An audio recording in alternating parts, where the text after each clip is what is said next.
Thanks for having me. I remember your talk, and it was also very cool. Um, good morning, afternoon, evening, early morning.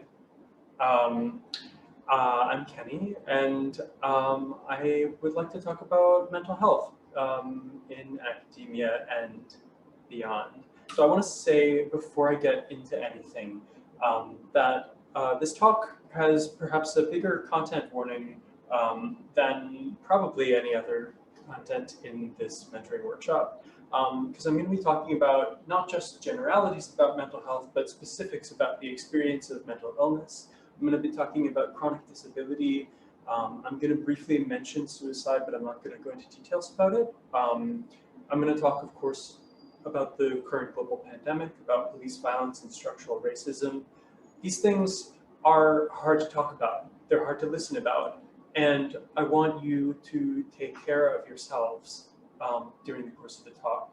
So if you're having a hard time with any of the material, you're allowed to zone out and check Twitter. We're all on a computer screen already, so it's easy enough to do without anybody noticing. You can leave the virtual room, you can go call a friend, you can do anything else that you need to take care of yourself. I'm certainly not going to judge you. Nobody is going to judge you. And I think that when we're trying to be good to each other amidst all of the difficult things that we're trying to figure out in the world, it's really important to be gentle to one another. And I trust you to be gentle to each other. I also want to say my inbox is open to you, all of you, now and anytime.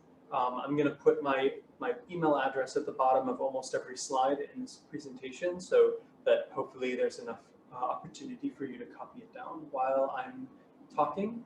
It's kws@very.science, no .com, just .science. And I'm happy to talk to anybody here about anything, whenever, even if it's years from now. It's something that I want to be able to provide to this community that I care about. So I don't know what time it is for you. For me, it's almost 9 o'clock. And I'm currently in Philadelphia. I was born and raised in Natick, Massachusetts, which, if you know East Coast geography of the United States, is up there in up there. Well, you can see on the map. I went to undergrad nearby at Brandeis, and I did 3 out of, well, I don't know how long it would have been, but I did 3 years of a PhD. I finished with a master's instead of completing a PhD at University of Pennsylvania. And now I'm working in industry as a senior software engineer at Bolt Labs. So hello, that's me, that's now, that's where, that's when. And somewhere in this big map, one of those dots of electricity is likely one of you. So I think that's pretty cool. So now, having discussed where, I want to discuss when. Let's talk about time. So here is a timeline of important events that are going to be relevant to this talk, and I promise it's all going to come together in just a second. So in May of 1993, I was born. That's incredibly important here. And in June of 2021, I'm here. And then in between then, a bunch of things happened, most of them not particularly worth noting. But in Seattle, Washington, in August of 2016, is where I think the story that's relevant to this talk begins. And that's what I want to talk about. So in August of 2016, I was an intern in the Programming Languages Research Group at Microsoft Research in Redmond. And I did a lot of hiking and cycling and hanging out with cool nerds. And in between, I did some programming languages research even. And if you look at the lower left-hand picture of this slide, you can see some evidence that I was actually doing, PL research and logic and cool stuff like that. So Seattle's a really cool city, and Microsoft Research is a really cool place to be an intern. And I should have been having the absolute time of my life. And in some ways, I really was. But at the same time, I was having difficulty falling asleep. I was having difficulty waking up. I was ravenously hungry 1 hour and I couldn't eat the next. I was just like bursting with outgoing social energy 1 week, and then I just wanted to be left alone forever the next week. Something was really difficult for me. Something was really going wrong. And then so one day, I came home and I was particularly hungry and disoriented and particularly lacking in perhaps as you would say, like ability to even. I just could not function. So I went to the nearby grocery store and I bought this. This is actually the picture of the box that I bought because I was documenting the experience for my then partner who was providing some much needed support to me. I bought this Mexican style lasagna that I was going to make for myself for dinner. And it looks reasonably delicious on the package, but it turns out to have been this giant block of lasagna ice. And so I put the lasagna into the oven, and I realized only then that I was going to have to wait for like 45 minutes for the lasagna to be ready, and I was just like ravenously hungry. My brain was just in a complete funk. I was not having a good time. And then as I'm pulling the lasagna out of the oven, this is not a recreation, this is actual footage of the event. I spilled it on the floor. And you know, some people say don't cry over spilled milk, but I really can say that I genuinely cried over this spilled lasagna because it was the needle that broke the straw that broke the camel's back. It was just one thing too much, and I could not handle this thing having happened. And I thought to myself as this was happening, you know, the things that have been happening to me this summer have not seemed proportionate to the responses that I've been having to them. The experiences that I'm having don't seem like they are lining up with the emotional experiences that are going along with them. Something is going on. And the next day, I went to the doctor's office. And I thought, well, maybe I have diabetes because like some of this stuff was food related.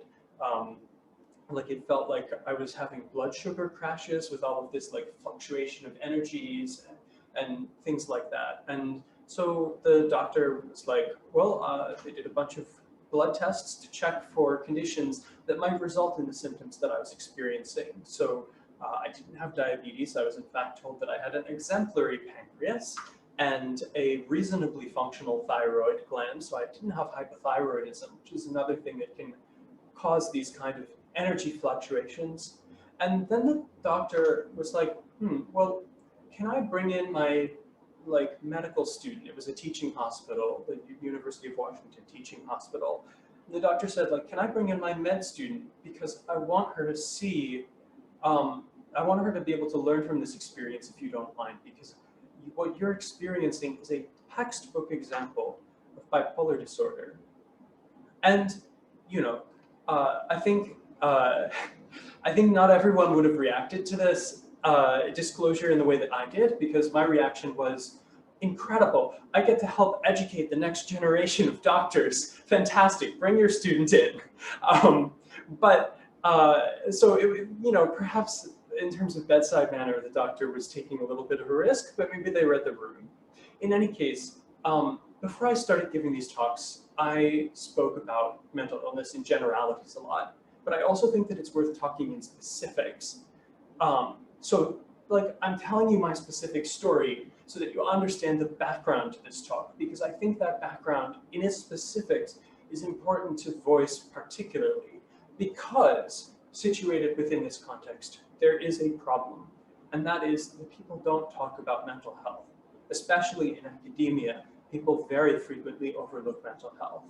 And in this talk, I'm going to propose some solutions to that problem. Some of them are novel, maybe, you can tell me. Others are synthesized from prior work.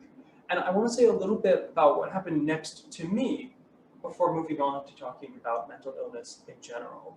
Because I think what happened to me will help flesh out what I'm going to talk about for the rest of the talk.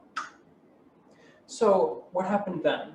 I want to express some gratitude, first of all, to my mentor at Microsoft Research, Rustin Leno, who some of you may know. He was incredibly understanding of me. And when I explained to him what was going on, he said, all right, we're going to do the research we're going to do this summer. It's going to happen the way it happens. If we don't produce the things that we thought we were going to produce, then that's how it goes. That's how being a person goes. And that weight off of my shoulders was just so tremendous to have lifted. And I am grateful. I'm also very grateful to my mentor, to my advisor back at Penn, Stephanie Wyrick, who was also just incredibly understanding, incredibly helpful, and connected me with resources and listened to the experiences that I was having. I've been blessed with a lot of really wonderful people in my life who have helped me throughout this journey. So that context led into a journey. So I was in talk therapy for about 3 years. I went through an arc of trying about 3 different psychiatric medications to try and find the one that would actually work well with my body and my mind to help regulate the experiences that I was having. I did 2 more years of the PhD program at Penn. And I want to say about psychiatric medications, I'm not a doctor. I'm not even a doctor of philosophy. And I'm not here to convince you that drugs are the answer, but for some people like me, they are and can be an important part of the answer. And they're not for everyone, and it can be a long journey, as I had, to getting to the place where they can be the most effective for you. But I want to destigmatize talking about them, because a lot of people, even if they talk about mental health, they don't talk about the fact that psychiatric medication can be life-saving. So I kept on at Penn for 2 more years. I wrote 3 papers. I gave 3 talks. I did some more coursework, and along the way, I got a master's degree. Thanks, Penn. The PL group there is really wonderful. And at that point, I decided that I wanted to sort of see what it would be like to be in industry. So I decided to take a sabbatical from my PhD program and do a trial run in industry at Galwa. This turned out to be a lot better than I even imagined. It was a really wonderful experience. And so I decided to stay in industry instead of returning back to the PhD program. And after a few years, I decided to move on to Bolt Labs, where I am now. So here I am. And I want to talk about academia because a lot of you are still in academia or are planning on staying in academia. A lot of the things that made it possible for me to continue on for those 2 more years at the PhD program were asking for accommodations. Not everyone is going to know what accommodations to offer somebody who comes to them and says, I have a mental illness. So things you can ask for, things that I recommend you empowering yourself by asking for, are more flexible due dates. It's often regrettably the case that in undergrad, some professors view some students as adversarial, as trying to sneak one past them and get an easier time than the other students. Ideally, this is not the case in your graduate program.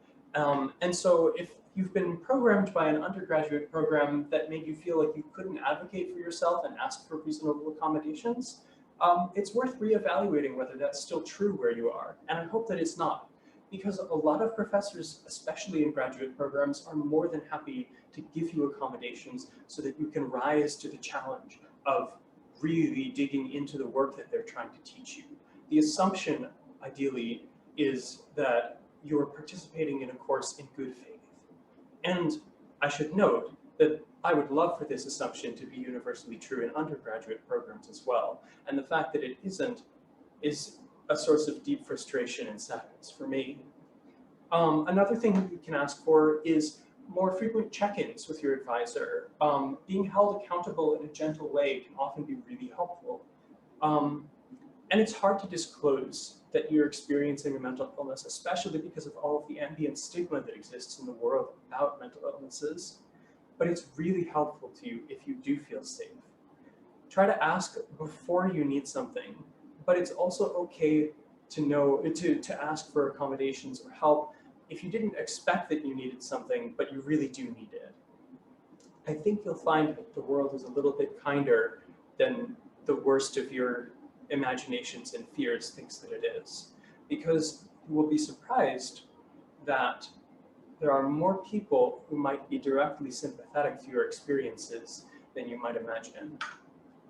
So the academic programming languages community has been this kind of dear home to me for about 8 years now, and it's hard to imagine my life without it. I loved programming languages at Penn. I loved the people, I loved the research, I loved the city. So why really did I leave without a PhD? I found that in industry, there was more structure and more balance, which meant that for me, I had more stability and health within that context. And I also wanted to be able to choose my life path more actively. Having a chronic disability, or several interlaced chronic disabilities the way that I do, means that I want to have very particular control over the environments that I exist in and the patterns that my life follows.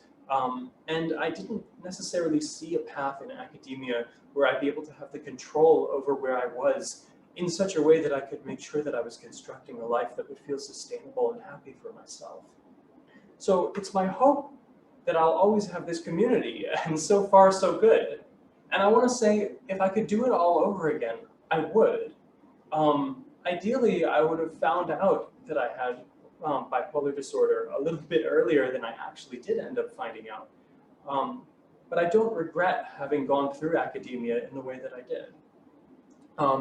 One thing I do advise is that if you leave without a PhD, and I'm specifically talking about, in this case, the kind of PhD program that often exists in American universities. This is a little bit less universally the case in Europe, as I understand it. But oftentimes in US universities, people will go directly from undergrad into a PhD program. And they'll end up getting potentially a master's degree along the way through a long PhD program that's like 5 to 6 years or whatever. So if you're in that sort of PhD program, if you leave without a PhD, it's a really good idea to at least try to get a master's degree. And oftentimes the department will make this easy-ish to do along the way. And regrettably in the world, it is a really valuable piece of paper to have for your effort. So I want to stress though, doing a PhD is awesome and rewarding and extremely worthwhile when it's the right thing. And for a bunch of you, it absolutely is. But I want to say that there are as many paths through, into, out of, and back into academia as there are people in it. And I think that's good. So that's my story, right? And that's some advice that's related to it. But why am I here to tell you all of this? And it's not because I like talking about myself. Among the stats above, so here's like, lots of people have and live with mental illnesses. So here are some stats, right? 7% have chronic depression, 3% like me have bipolar disorder. You can look up some more numbers at the link here. And this makes it likely that a bunch of the people in this room are living with mental illnesses. And that's important merely because we're a community, and a community is made of whole people, and we need to nurture that community in order to have it at all. But this topic is particularly relevant here in academia because these statistics for this particular biased sample today, who are sitting in this virtual room with me, are a massive underestimate for the amount of mental illness that exists in this population. So I want to read this aloud because when I first heard these statistics, I was pretty dumbfounded. A 2015 study at UC Berkeley found that 47% of graduate students suffer from depression, following another study that showed that 10% had contemplated suicide. That's way higher than the baseline rate in any population that you sample. In 2003, an Australian study found that the rate of mental illness in academic staff was 3 to 4 times higher than in the general population. And in the UK, the percentage of academics with mental illness has been estimated at 53%. So if we do a little bit of math, and we look at, say, just depression for now, because it's more common than these other various mental illnesses, depending on the study you look at, depression and anxiety are pretty neck and neck. You divide here, if 47% of graduate students have depression, but only 7% of the general population has depression. Then graduate students are 6 times more likely than the general population to be depressed. And many don't get diagnosed with depression or other mental illnesses until about now, because a lot of those mental illnesses really only emerge in your early 20s, which is about when people are starting grad school. So that's a pretty strong correlation. And I want to suggest some possible causations for that correlation. Could it be that grad school causes mental illness? Could it be that being predisposed to mental illness causes people to attend grad school? Or could it be that shared causes result in both mental illness and attending grad school? I want to suggest that it's probably a bit of all three of these things. And I want to talk about this one specifically and understand how it functions. So most people who are trying to get a PhD are statistically not going to get a professorship.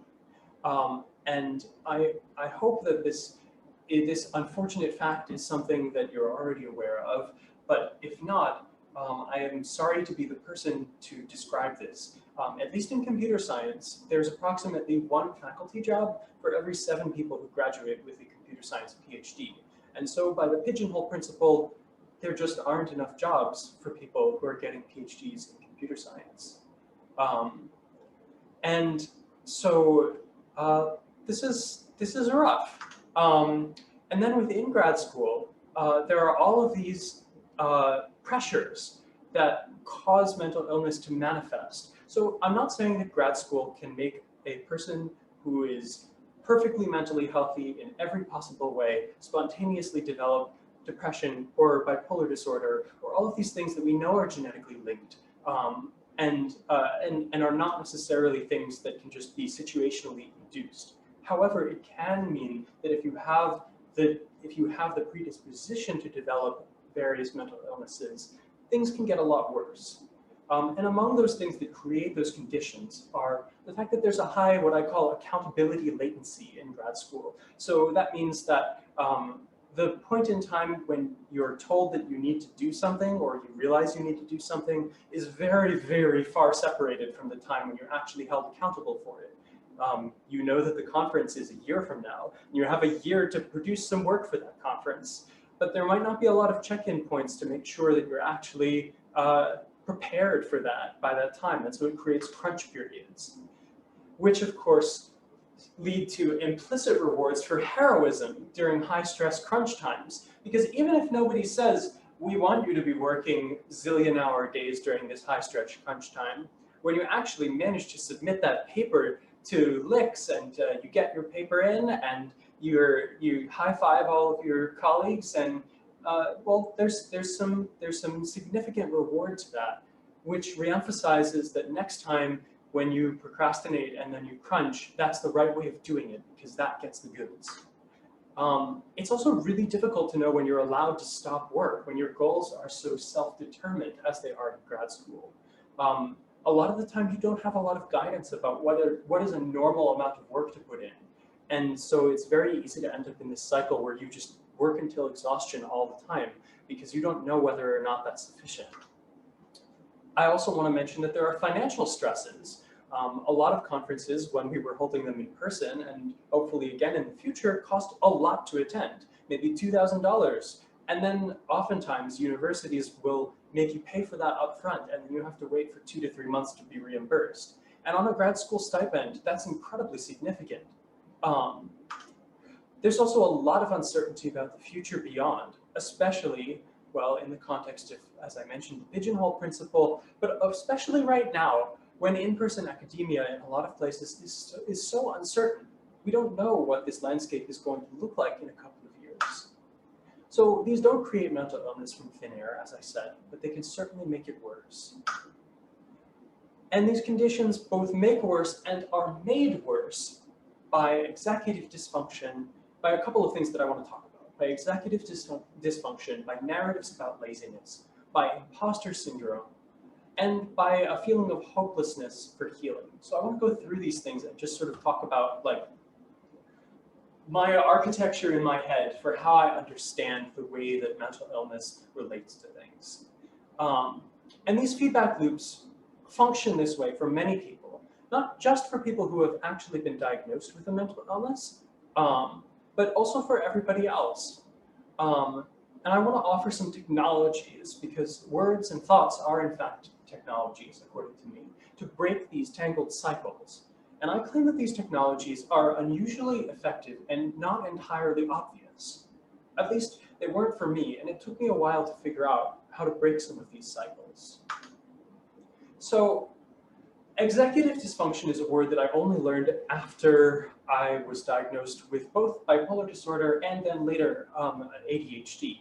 So executive functions, so looking at the Wikipedia page, of course, are a set of cognitive processes that are necessary for the control of behavior. So that's to say, selecting and successfully monitoring behaviors that facilitate the attainment of chosen goals. So, I mean, yes, you can break this down, but it's a little bit wordy. And so I took the liberty of opening up the Chrome Dev Tools and editing this a little bit so that maybe we can understand it in the way that it feels from the inside. So for me, executive function is the ability to just do the thing when you really need to do the thing. And conversely, executive dysfunction is when you can't just do the thing, even if you really need to do the thing, whatever the thing is. So I find, so it's a kind of vague word. And why am I talking about it? It's vague, but I find it tremendously helpful because it puts a neutral word to the real struggle that almost all of us have sometimes. But of course, executive dysfunction especially characterizes the experiences of people with distinct mental illnesses, but I think all of us really do struggle sometimes with this experience. It puts a real word to this other word that I don't like to use. And the main reason that I care so much about the word executive dysfunction is because it allows me to not use the word lazy. The word lazy comes up whenever I start asking myself these kind of questions. I knew what I had to do. I had enough time to do it. What's my excuse? People believe in my potential, so why am I letting them down? It's such an honor to be here, so why am I not working harder to succeed? And of course, these are leading questions. Of course, these are rhetorical questions, because the answer that I'm trying to provoke from myself as I'm punishing myself by asking these questions is that I must be incompetent, I must be undeserving, I must be ungrateful. But moreover, more than any of that, I must be lazy. And I claim that nobody is actually lazy. I claim that these narratives are false. I want to claim that laziness doesn't exist. Because if you want to do something and you don't do that thing, either you didn't actually want to do it in the first place. Observe that if you're saying in your head, I should do this thing, that's different than saying in your head, I want to do this thing. So oftentimes if I'm not doing something repeatedly, I try to check my mental narrative and understand, am I saying to myself, I should do this? In which case, maybe I'm trying to project into the universe a need to do it because I can't actually motivate myself internally. Or, if you want to do something and you don't, something real stopped you from doing it. Because if you wanted to do it and you didn't, something stood in your way. And my controversial opinion on this is that your mind is something real. Your mind and your body are real. So when somebody asks you, why can't you do important task? A thing that sometimes happens to me is the important task didn't happen because I was very depressed and I couldn't get out of bed in a quite literal sense. Someone uncharitable might respond, well, that's all in your mind. But imagine instead that I had the flu and I couldn't get out of bed. Would it make sense for somebody to say, it's all in your body? That's kind of a type error, right? Well, of course it's all in my body, but that doesn't make it any less real. So I believe that both of these are equally real. Your mind, of course, being a manifestation of your brain, which of course is in your body. And, well, I mean, color me a materialist, but I, I view these things as being equally contributing to the experience of being you and equally worth giving validity and weight to. But we've been taught otherwise. And you ought to be mad, by the way, if someone tells you the answer here for number one. If somebody says your mental illness is all in your mind, well, don't give them the time of day. So you might have come across, perhaps, the philosophy that a tool should do one thing well. And I claim that the word lazy is a great tool, but it's not really a good tool, because the one thing that it does well is shame. In my internal narrative, in a lot of people's internal narrative, people use the word lazy to hurt and create shame. And the reason why it's hard to get rid of that is because fear of shame motivates you to do things. Because anxiety and fear of being ashamed can sometimes be paralyzing, but often for people like me who struggle with executive function, the adrenaline spike of acute self-induced fear can crack through the surface of that executive paralysis and make it possible to do the thing, but at great cost. I fear, it's hard to let go of shame, because I fear that if I'm unafraid of being ashamed, won't I lose the one tool that I can use to motivate myself when absolutely nothing else works? And ultimately, I don't want to do what I love because I'm ashamed of what would happen if I didn't do it. I want to do what I love because I love it. So letting go of laziness is a subset of this important work to get rid of this poison that we've been fed as a society. Letting go of lazy is about letting go of shame. And it's hard work, but I claim that it's really worth it. So I also would be extremely remiss if I didn't mention a lot of other things that contribute to mental illness besides the graduate experience itself. A lot of people right now in the last year and a half who never before thought of themselves as experiencing mental illness are experiencing it now. And the easiest narratives about mental illness speak as if it's like an individual personal health problem, but it's also structural, it's societal. And today, perhaps more visibly than ever, or at least in recent memory, there is immense suffering inherent in our societal structure. Pain in this world, I claim, is just as real as the pain in your body-mind. And that's really important to keep in mind, because the suffering that you're experiencing, if you're experiencing mental illness, is not just about you. It's about real things that are happening in the world that are incredibly hard. After all, I ask myself often, how do I do research amidst this global pandemic and the government's, at least in my country, the US government's choice to negligently sacrifice 600,000 human lives to serve the financial interests of its wealthiest citizens?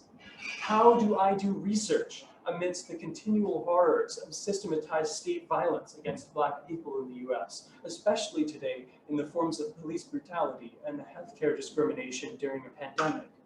How do I do research amidst the rise of fascist governments around the world? How do I do research amidst the accelerating destruction of our biosphere, accompanied by natural disasters, suffering, and death? How do I do research amidst that? How do I be healthy? And a lot of the time, I really just don't know. And I want to say to you, it's okay not to know. It's okay not to know. You're okay not knowing. So there are so many reasons that we all need rest right now, and I want to affirm that resting is good. If you're afraid, perhaps, of legitimizing rest because maybe you won't be motivated anymore if you allow yourself to rest, I want you to consider, do you want to be motivated by a fear of truly resting? You are the only person who can take care of you, and you only have one life to live. So some people say resting better means working harder, and it's true that knowledge work is nonlinear. When you rest better, you can have these like spurts of inspiration that can lead you to understand things all of a sudden, and that's great. But I want to claim that health and happiness are ends, not just means. Your health and happiness are ends, not just means to your own productivity. And you say perhaps, but doing nothing for a day, a week, a month, somewhere in that progression, like I would imagine that some of you would start to get anxious and say, well, that feels like laziness if you're not doing anything for a month. That's not just resting. But resting is not failing at work, because work is not the first priority that you have as a human being. Resting is succeeding at your own health and happiness. Please take it. So, speaking of rest, I need to rest a lot. I get physically tired easily, especially in the typical office environment, which is why I don't work from one. And a lot of the times I feel like I don't get enough done. And then come all of those laziness feelings, right? So needing rest, different working environments, it can mean that you feel like you're not supposed to be here. Like you're making up with you're making up for your deficiencies just to survive. But we've seen that like 50% of us or more are struggling with stuff like this. It's just hard to see because we hide it. So that's part of why I think it's so important for me to be telling my personal story today. But it's also really hard to know in your heart that you belong, even if you know it in your head. So let's try to peel this apart a little bit. You've probably heard of imposter syndrome. And I'm going to claim that imposter syndrome seems inductive. There's kind of like a, there's like this thing where you wonder to yourself, well, I feel like an imposter. And I'm told that everybody who really belongs feels like an imposter. But what if I'm really the imposter and everyone else who says they feel like an imposter really belongs? So there's like this weird recursive structure. And in logic, we think about induction all the time. But imposter syndrome, as defined like this, has no base case. So it's not well-founded. We can't think our way out of being stuck in this loop. We have to just step outside of the loop. And what is the loop, right? So institutional systems like universities want prestige, so they create an image that most people aren't worthy of that prestige. This means that it's hard for us to voice our fears because we worry that that will make us seem like we don't belong, especially those of us who already feel like we don't belong because we're minorities in that system, because we have disabilities, visible or invisible, because we come from backgrounds that don't match what other people experienced.